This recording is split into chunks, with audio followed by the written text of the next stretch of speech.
Good evening. I'm Ankit, and you are watching the Daily News Simplified of 27th of August. And as you can see from this slide, we will discuss five important articles today, which we have picked up from the Indian Express, Business Line, and the Hindu newspaper.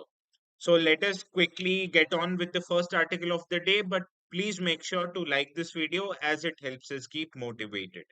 Now, the first article of the day is on the issue of natural gas because India is witnessing an increase in its demand for natural gas, which you can see from this news article that appeared in the Indian Express newspaper. Now, this news article highlights that the gas demand in the quarter of April to July has witnessed, so has India's import of natural gas from other countries.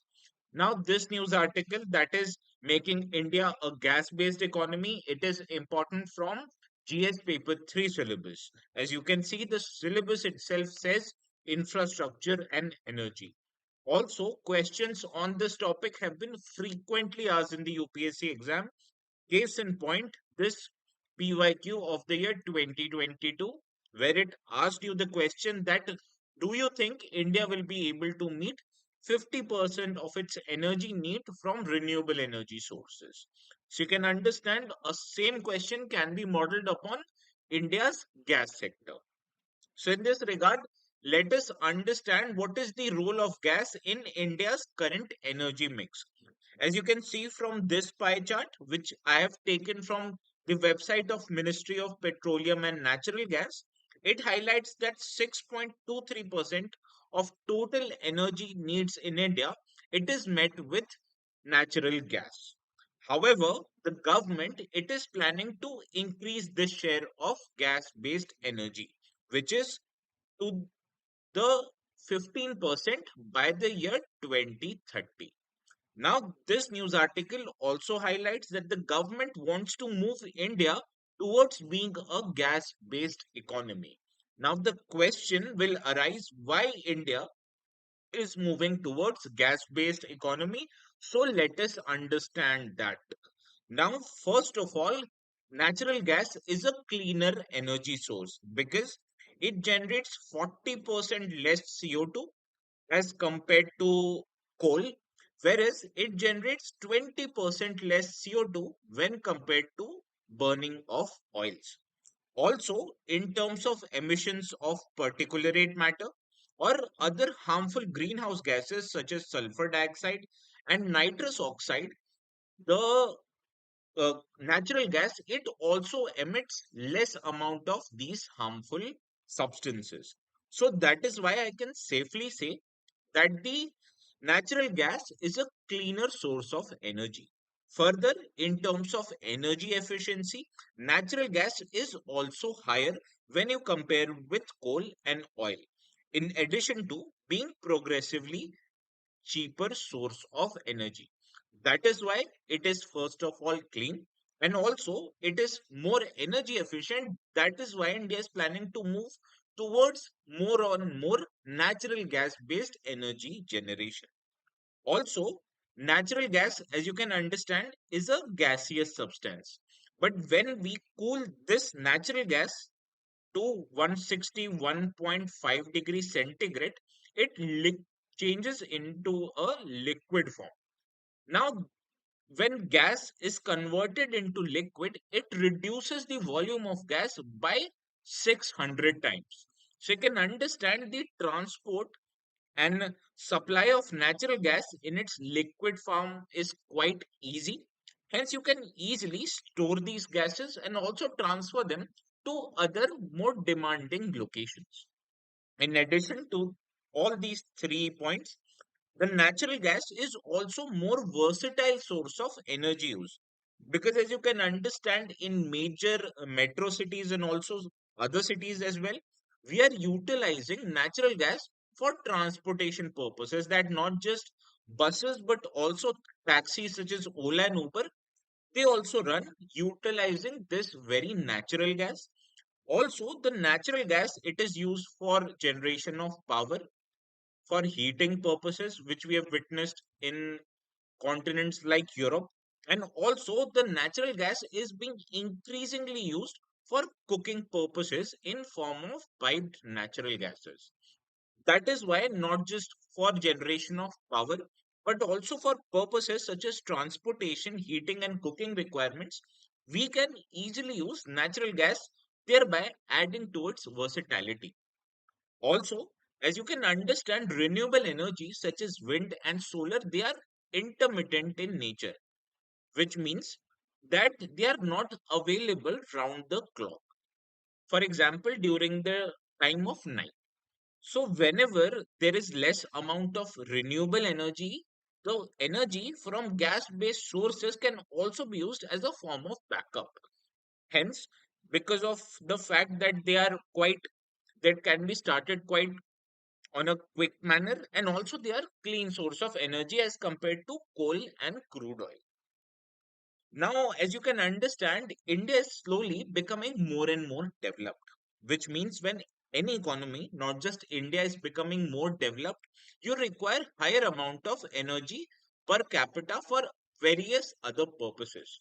And this is what India wants to become in the next 25 years or so, which highlights the vision for energy security. Now, as you can understand, India is becoming more and more developed, so you require more energy, the needs of which can be fulfilled by gas-based sources. And this is what the vision of government is. That is, because of all these facts put together, the government wants to increase the share of, say, gas from 6.23% currently to 15% by the year 2030. So this is what are the reasons why the government wants to make India more and more gas-based economy. Now let us understand what are the initiatives that has government brought forward in this regard. Now you have to understand the pricing mechanisms for gas right now. It is termed as administered pricing mechanism because the prices of gases currently they are not market driven. Rather, they are fixed by the government, and currently it was fixed once in every 6 months, that is by annually. Now the government has revised this domestic natural gas pricing guidelines, and instead of fixing these prices biannually, the government is now fixing them monthly based on import prices of natural gas. So this revised domestic natural gas pricing guidelines have enabled quick revision of prices, thereby promoting more and more investment in natural gas transport and distribution. Further, the government is also encouraging more and more exploration and domestic production of natural gases through what is called a hydrocarbon exploration and licensing policy. Now, under this policy, the government it extends uniform licenses for gas exploration, mining, and production, thereby enabling more and more private investment in this regard. Further, this policy it expedites discovery of natural gases and gives marketing freedom to companies who produce these gas from smaller fields. Also, to enable competitive price discovery of gases, the government has launched India Gas Exchange, which is abbreviated as IGX. Now, under this gas exchange, the trading for gas contracts can happen, which will again enable transparent discovery of domestic gas prices instead currently being relying on other abroad gas exchanges. Also, in this regard, government brought a unified tariff for natural gases. Now, under this uniform tariff, earlier the gases which were imported were priced differently as against gases which was produced domestically. So this created a difference between imported gases and also domestically produced gases. Also, you have to understand gases, they are priced differently in various different states because states they levy taxes on natural gases because currently natural gas is outside the purview of GST. So, to enable equal pricing of gases, the government implemented that unified tariff for natural gases that are imported and domestically produced gases will be available at same price, thereby reducing this arbitrage. Also, government is enabling huge creation of gas infrastructure, which includes construction of LNG terminals in countries' west coast, especially in states like Gujarat, Maharashtra, and Kerala. In addition to favoring creation of national gas grid and also city gas distribution projects. Now, under Pradhan Mantri uh, Urja Ganga Yojana. Under this particular scheme, the government is uh, presenting and constructing gas distribution networks in eastern part of the country, especially in states such as West Bengal, Jharkhand, Bihar, as well as Odisha. Because major cities in these states they are witnessing huge development as far as city gas distribution is concerned. So now that we have understood various initiatives which has the government has brought forward, now let us understand what are the challenges which is related to construction or making India a gas-based economy. And the first challenge in this regard is the variation of estimates. Now, if you don't remember, earlier the government fixed the target of making 20% of total energy use from gas-based sources by the year 2025. However, without justification, government uh, again changed this target and made the target of 15% of total energy use and delayed it to the year 2030. So you can understand because of various challenges, even government, it is unsure of meeting these targets. Also, you can understand that India is dependent on imports for meeting a major chunk of its natural gas requirements because in the financial year of 2023 the government it imported for close to 44% of total required natural gas from outside the country. Also, these imported natural gas they are also subjected to high price volatility because in major gas producing areas such as Russia as well as countries in Middle East such as Qatar, Oman, these areas they are witnessing geopolitical conflicts because of Russia-Ukraine war and tension between Israel and Hamas. And because of these conflicts, the prices of natural gas they have increased manifold in the financial year of the year 2023. So this highlights that not only India is dependent on foreign sources for meeting its natural gas requirement, but also the prices of natural gas are subjected to huge volatility, which creates uncertainty in the market. Also, you have to understand from this slide that more than 50%, that is almost 57% of India's energy mix, it is fulfilled by use of coal. And this highlights that the dependence on coal for meeting India's energy requirement it is quite high in current circumstances. And even India's policy measures reflects and favors the use of coal. For example, GST on coal right now is just 5% as against GST on natural gas because natural gas is not under the regime of GST. Rather, the taxes on natural gas it is levied by both central as well as state governments. Now, as taxes on natural gas, they are also levied by state government. Hence, the prices of natural gas throughout the country is different based on state level taxes. And this creates a generally a higher amount of taxes on natural gas, which again discourages the move towards use of natural gas. Further, the country is also facing several number of infrastructural constraints because you understand use and production and storage of gas requires large amount of storage terminals, pipelines and distribution networks, which creates a high amount of fiscal cost on the government. Also, the presence of private sector in this regard is somewhat limited in the country barring handful of companies. So this highlights that the adequate levels of infrastructure as far as gas distribution and storage is concerned, it is quite inadequate currently.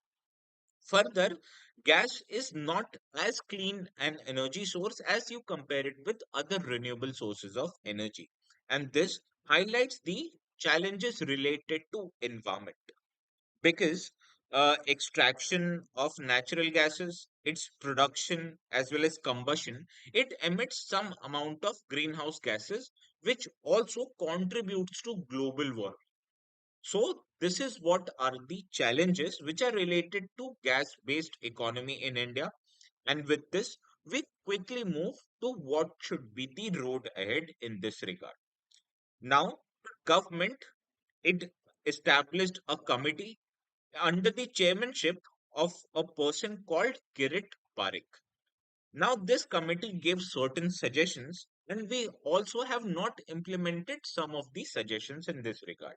So, the first road ahead is to completely implement the suggestions of Kirit Parekh committee, which highlights that the prices of gas, which is currently administered by the government, should be made more market driven, which will enable uh, precise pricing of gases, and also it favored bringing the natural gas under the purview of GST because it will enable equal pricing and taxation of gas across the country. Further, the government should also take efforts in order to stimulate the demand for gases in Indian economy as a whole. Because currently the government is just focusing more on more creation of a demand for gases as far as household use is concerned. However, to make gas a more dominant source of energy in India, we require gas to be used for industrial purposes. For example, in use of blast furnaces and other industrial processes. Also, as per the Parliamentary Standing Committee on Energy, it highlighted that country it currently does not utilize completely the existing assets of gas-based economy. And the committee report it highlighted that as much as 14.3 gigawatt potential of the capacity generated, the country it is not using these gas-based plants. Hence, to meet the increased demand for gases, the country should first utilize the existing assets before making or constructing newer assets in this regard. Also, the ideal suggestion is also to diversify the sources of imports for our natural gases because currently the most dominant share of imports of our natural gases is the areas or countries located in Middle East, which you have understood from previous slide is a geopolitically fragile region. So to reduce our dependence on Middle East, we should also import or source our imports from other countries as well, such as countries in West Africa as well as Northern America. Further, the government should also look to promote more and more domestic production in this regard. And in this regard, the companies which produce gas should be extended tax incentives as well as subsidies which will promote or encourage more and more domestic production. Further, the government should also look to promote private sector participation in creation and maintenance of infrastructure as far as gas-based economy is concerned. Because private sector, they can play a key role in construction of LNG terminals, city gas distribution network, as well as laying down the pipelines for gas distribution networks. So these were the important article or the discussion related to GST. And we quickly move to another article which you can see appeared in the Business Line newspaper. Now, this article is written by a former vice chairman of Niti Aayog. And this article highlights that India should look to attract global anchor firms in the area of food processing sector. Now, if you look at the GS Paper 3 syllabus, the syllabus directly mentions food processing and related industries, their scope and significance, location, upstream and downstream requirements, and supply chain management. Further, this topic is very much important from mains exam, which you can see when these two questions from the year 2022 and 2020 were questioned directly appeared on food processing industries. So in this regard, let us understand various nuances of food processing industries. Now, the food processing industry is one of the major industry in Indian economy because This industry contributes about 13% share to countries' export to other countries. Further, in terms of employment, this industry creates a total of 12.2% of nation's employment. That is, this industry employs close to 20 lakh people. Now, development of this food processing industry is also crucial. Why? Because close to 10% of total food grain and horticultural produce in India, they are either wasted or they get rotten because of inadequate levels of processing. So, if we are to process more and more food, we will definitely look to reduce this amount of food wastage. That is why food processing industry is not just important economically, but it is also important as far as India's agricultural sector is concerned. Now let us look at various reasons why this industry is growing at much more higher pace than the total agricultural sector combined. First of all, you can understand that India, it is witnessing large scale urbanization, which has led to changes in lifestyle and aspiration of Indian people in general. Now, in urban areas, we witness rise in nuclear families, and particularly with families where women themselves are working in nature. So, as a result of increasing urbanization and working women, we have witnessed rise in disposable incomes of Indian households. Also, due to changing lifestyles and aspiration, people are looking more and more to use functional and nutraceuticals food, which has led to more and more demand for food processed products. Also, this demand is increasingly being fulfilled by growth of organized retail in the countries, be it hypermarts or hypermarkets, which we see in malls, or the e-commerce quick delivery companies. So this is are these are five different reasons which has led to increased or better growth potential of food processing industry in India. Now let us look at the challenges which are faced by these industries. Now first of all you have to understand that there are generally two segments of food processing industry. At one or at the top level is the big companies like PepsiCo which manufacture Lay's chips. Now, to manufacture chips by bigger companies such as PepsiCo, they get into contracts with farmers who grow a special type of potatoes which are essential for making better chips. Now, this is one big company which can get into contract with many farmers and encourage them to grow a particular type of raw material. But on the bottom half of this industry is a handful of smaller companies because these companies they are rather they do not have the ability to get into contract with farmers and rather they source their raw material from what is known as APMC mandis. And in these APMC mandis, we witness different farmers selling different qualities of fruits and vegetables, which brings to the attention that India's food processing industry, they do not have access to inadequate processable varieties. Because to process a particular kind of food, we require uniform quality of raw material and that of uniform size, which is not available with the APMC mandis. Further, the food processing industry, they also witness gaps in the supply chain. Now, what is supply chain? For example, from farmers to market, you require various elements of supply chain. Because, for example, if you are making a raw material in a farm, you require them to be processed very near to the farms in primary processing facilities. Further, the primary processed food should also be transported to bigger food processing industry, which requires an elaborate form of transportation mechanism. Now, because of these gaps in supply chain, the companies, they're utilizing more and more cost in fulfilling the gaps in supply chain. Further, to construct storage facility and transport facility, you understand you require large amount of money. And as there are small companies which are very large in numbers, they do not have the financial means to fulfill these gaps on their own. Further, the food processing industry, it also witnesses seasonality of operations because the raw material, it is not available to the food processing industry throughout the year. That is why these food processing industry, they witness low amount of capacity utilization. Further, as I've already highlighted, the food processing industries have two kinds of companies. One, that a very small number of companies are large companies like PepsiCo and Coca-Cola. On the other hand, there are large number of small companies, which highlights the lack of formalization in this sector. Because as many as 25 lakh food processing units in India, they are unorganized in nature.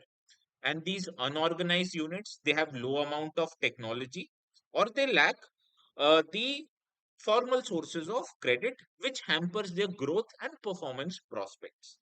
And because there are large number of unorganized companies, they have low amount of focus on maintaining quality and standardization in their products, which again, you can understand hampers their marketing and export potential. Also, due to inadequate linkages between R&D sector and industry, the sector, it witnesses low amount of money which is spent in product development and innovation purposes. Hence, whatever kind of products are demanded in the market, it cannot be fulfilled because of lack of formalization, lack of focus on adequate quality and standards, and also low product development and innovation by these unorganized set of companies, which you can understand are as much as 25 lakh in number. So, to deal with these challenges, the government has brought forward certain initiatives. The first is the government initiative of constructing mega food parks. Now, these mega food parks, they are based on cluster approach of development, and these food parks, they envisage a hub and spoke model, which means that for every mega food park, there will be a network of primary processing centers which will process the raw material at near to the farm gate. Further, in these primary processing sectors or centers will then supply the processed food to mega food parks for the final processing of food products. Now, under this particular mega food park scheme, the government, it is providing food processing companies with integrated value chain and necessary infrastructure, in addition to providing them with financial assistance to set up their units in mega food parks. Also, the government has brought forward a production linked incentive scheme which envisages creation of global food processing companies in India. Now, there are two kinds of support which is available to companies eligible for PLI scheme. First is that companies who are looking to manufacture four important food products such as millet-based foods, marine products, mozzarella cheese, or other food products, they can look to invest and apply for this scheme. Further, companies who are eligible for this scheme, they will also be provided support in terms of branding and marketing requirements for abroad markets. Hence, you can understand this not just creates potential for more food processing industry, but this particular scheme also looks to make companies ready to export products to other markets as well. Further, the government also brought forward PM formalization of micro food enterprise scheme because as you can understand, as many as 25 lakh units in India, they are unorganized in nature. Hence, they are beset with many problems such as lack of adequate technology and lack to access of institutional credit. So, to alleviate their concerns, the government has brought forward this particular scheme, which intends to promote formalization of units by extending them with subsidized credit. And also, it will provide these industries with better exposure and information of the market. Also, the members of this units, they will be provided on-site training and hand-holding facility, which will enable them to become more and more competitive by enabling their integration with organized retail market. Also, as you can understand that these industries, they provide employment to huge amount of people. Hence, by encouraging their formalization, we can also increase their employment generation process. Now, as we have dealt with government's initiative in this regard, now let us understand what should be the way forward in this regard. Now, the first suggestion is that there should be flexibility in various scheme parameters, because the schemes which have been brought forward by the government, especially these mega food park scheme, it is not given adequate amount of flexibility, because of which the government has witnessed low amount of investment in these schemes. So to promote or increase investment, we should make the various parameters of this scheme more and more flexible. Further, the role of states is also very important as far as development of food processing industry is concerned, because the terms such as agriculture as well as land, these are mentioned in the state list, which means the state government can legislate exclusively in this regard. Now, the role of the state government becomes crucial, because state governments decide what kind of agricultural cluster should be developed and what kind of crop should be produced in an area. Further, the role of state becomes also crucial in providing land to these food processing industries. Further, as I've already highlighted, that especially the unorganized food processing companies, they lack access to institutional credit. Now, in this regard, there are two suggestions. First of all, is that there should be a need, or there is an inherent need to establish a specialized agro processing financial institution which will exclusively provide funds to these food processing industry, in addition to granting transportation, cold chain and food parks the designation of infrastructure. And because of this designation, the cold chain and food processing industry will be eligible to get funds under the infrastructural sector. Also, there's a need to promote the cluster approach, because by promoting cluster approach, we can reduce the amount of duplication that goes into establishing of infrastructure, and it will also reduce the amount of cost which is incurred under the transportation, as well as reduce the amount of wastage in food because of less amount of transportation. Also, especially to the unorganized units, we should look to provide them with increased amount of awareness and training facilities, because these unorganized units should be made aware of various food safety and quality standards, in addition to how to comply with regulatory norms, and also imbibe them with necessary entrepreneurial skills, which is very much crucial in today's food processing industry. So this was all in today's discussion on the second article, and with this we move towards prelims related articles.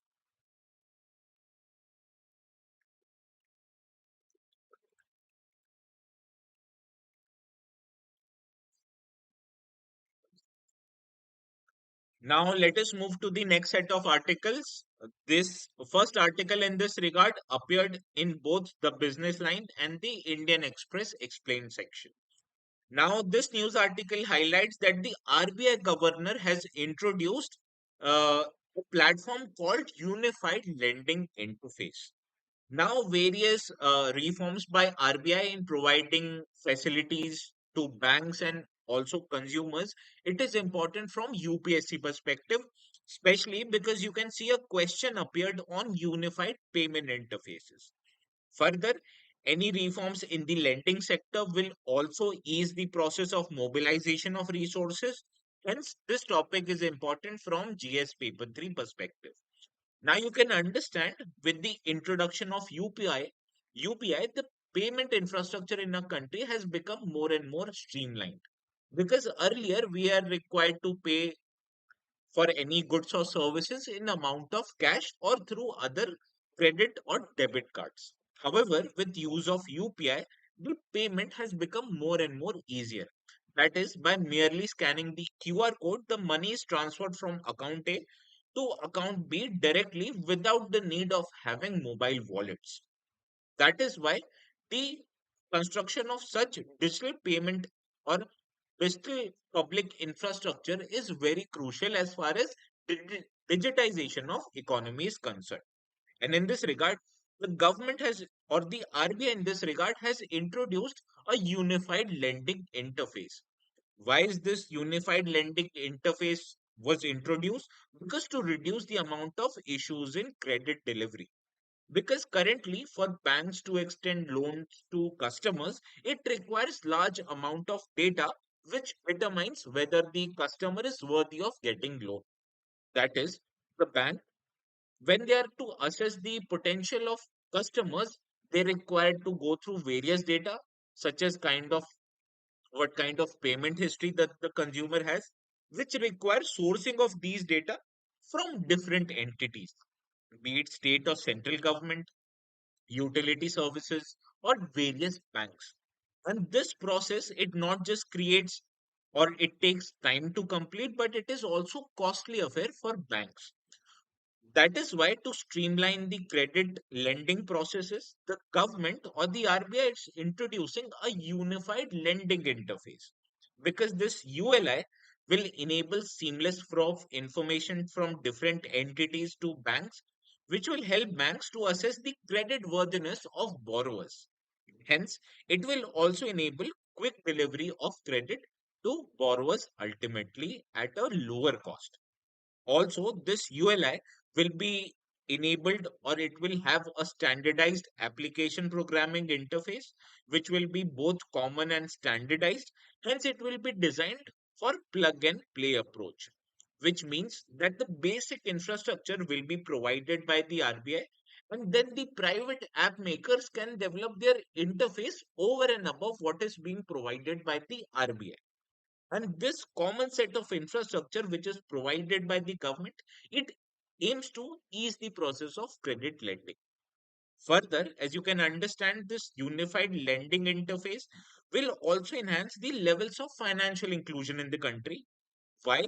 Because it looks to cater to largely unmet demand for credit for in the agricultural sector and the borrowers who belong to micro, small, and medium enterprises. In addition, this process also looks to increase the levels of digitization in the Indian economy by creating a new trinity, that is Jandan Aadhaar and mobile for identifying the customers, UPI for easing the payment of money, and also unified lending interface for easing the process of credit lending.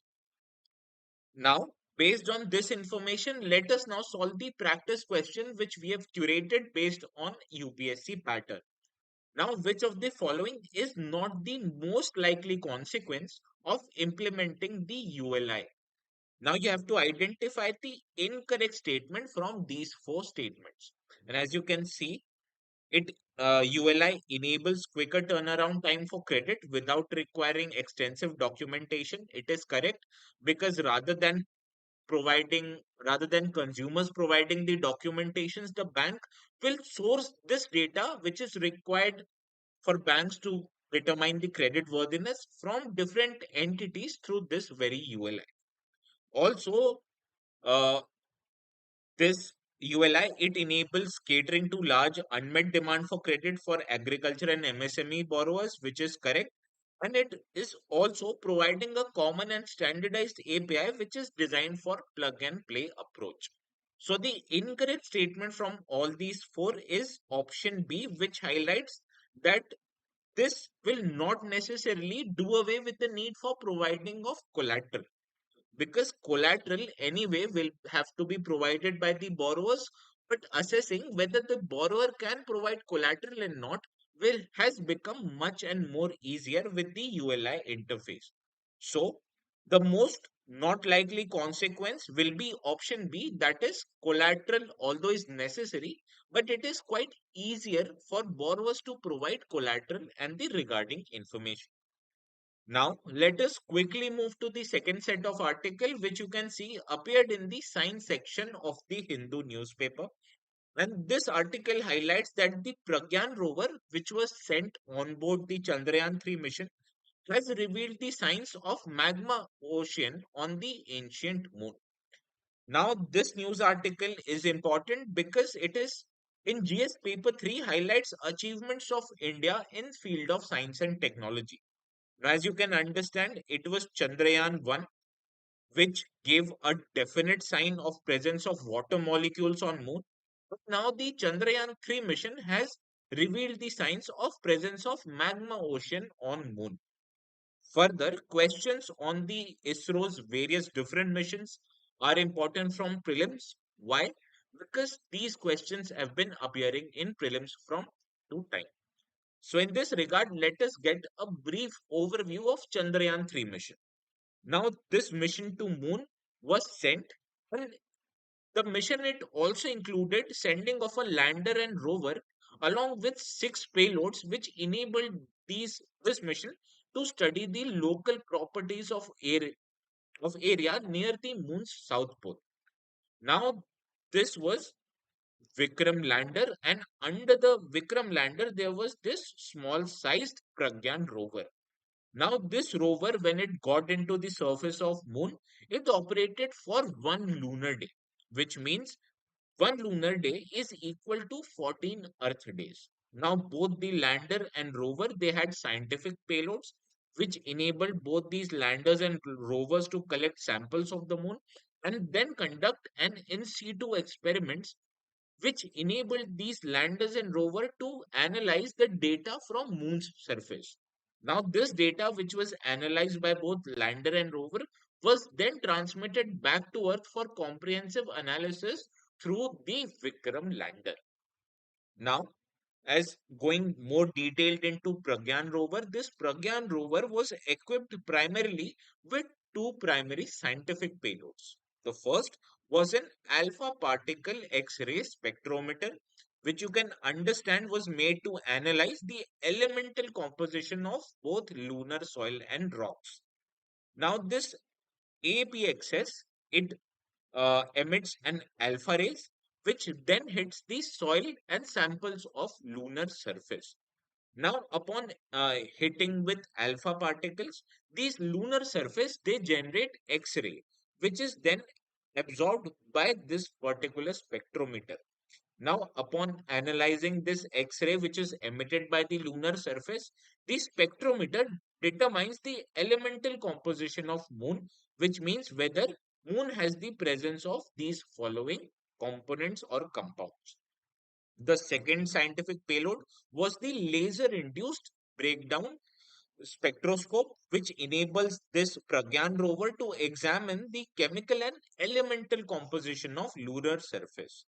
Now, as the name suggests, this payload it emits a high frequency laser beam, which then melts the surface of lunar into a plasma. Now, as this plasma cools down, it emits rays of various different frequencies, which is then analyzed by this particular spectroscope, which helps this spectroscope to determine the chemical and elemental composition of lunar surface. So, in this regard, let us understand what are the key findings of Pragyan rover. First is that the Pragyan rover confirmed the discovery of sulfur and other elements such as magnesium, aluminium, iron, sulfur, and calcium, which determines the geological history of moon. In addition, as the news itself highlights, that the Pragyan rover has confirmed the presence of ferroan anthracite, which signifies that this anthracite could be the remains of an ancient ocean of magma that first blanketed the moon's surface around 4 billion years ago. Now, this particular development it helps us shed light on the moon's origin, because moon's origin currently it is believed that it was formed due to a head-on collision between Earth and some rogue planetary body, which led to emission of dust. Now, this dust, when it coalesced, it led to formation of moon. However, initially, the moon's rocky surface was rather molten in nature, which over a period of time has slowly crystallized into a form of rocks of various different kinds. Now, these rocks have various components and precious elements which are to be determined by various missions from Earth. Now, it is also important to note that the moon's atmosphere is rather very thin, which means when the meteorites which are raining on the surface of moon, it reaches the surface and it beats the rock into a form of fine dust. Now, based on this information, let us now solve the practice question. Consider the following statements with reference to Pragyan rover.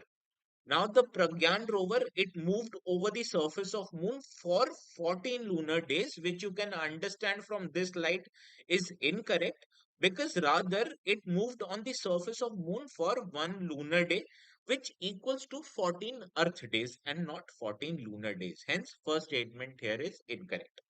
Moving to the second statement, the rover, it consists of payloads to detect lunar seismic activities or moonquake, which is again incorrect, because the payloads that are there on Pragyan rover, it intends to understand the elemental chemical composition of lunar surface.